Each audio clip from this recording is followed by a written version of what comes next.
สวัสดีวันนี้ก็สิมา cover เพลงไอโจโจ้เนาะโจโจ้เมลาโคแล้วกันเนาะแล้วก็ขอบใจผู้สนับสนุนเป๊ปซี่ลาวแล้วกันเนาะ สิเป็นยังไงไปฟังกันเลยเนาะ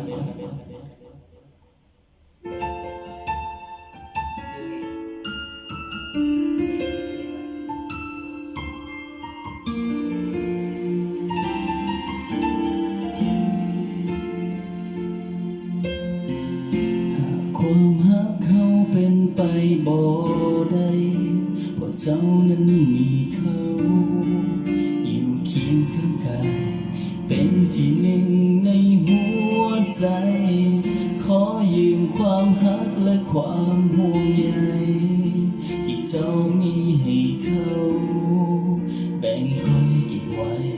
เพียงเศษเสี้ยวของหัวใจแม้น้อยเดียวคอยก็ยอมยังมีเจ้าในใจแล้ววันหนึ่งจะคืนเจ้าไปขอสัญญาจะบ่ลืม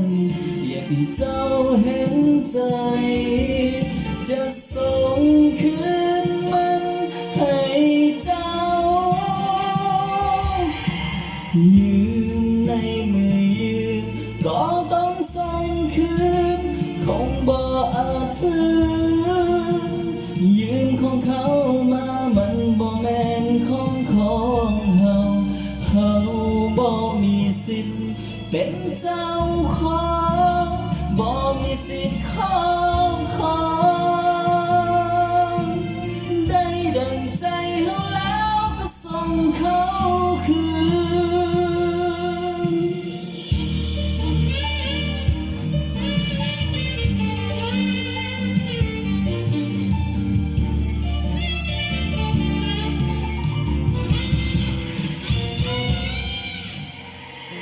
สู่บ่ต้องหักคอยก็ได้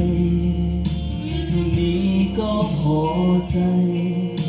และมีความหมายที่คอยบ่อาจจะลืมแม้น้อยเดียวคอยก็ยอมเพียงมีเจ้าในใจแล้ววันหนึ่งจะคืนเจ้าไปขอสัญญาจะบ่ลืมอยากให้เจ้าเห็นใจจะส่งคืนมันให้เจ้ายืมในมือยืมก็ต้องส่งคืนคงบ่อาจฝืนยืมของเขามามันบ่แม่นของเฮาบ่มีสิทธิ์เป็นเจ้าของบ่มีสิทธิ์ของ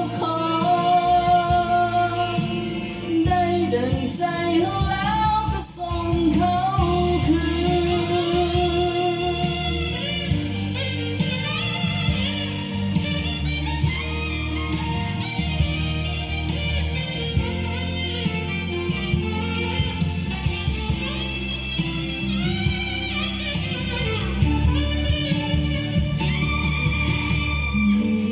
ในมือยืมก็ต้องส่งคืนคงบ่อาจฝืนยืมของเขามามันบ่แม่นของเขาบ่มีสิทธิ์เป็นเจ้าของบ่มีสิทธิ์ของ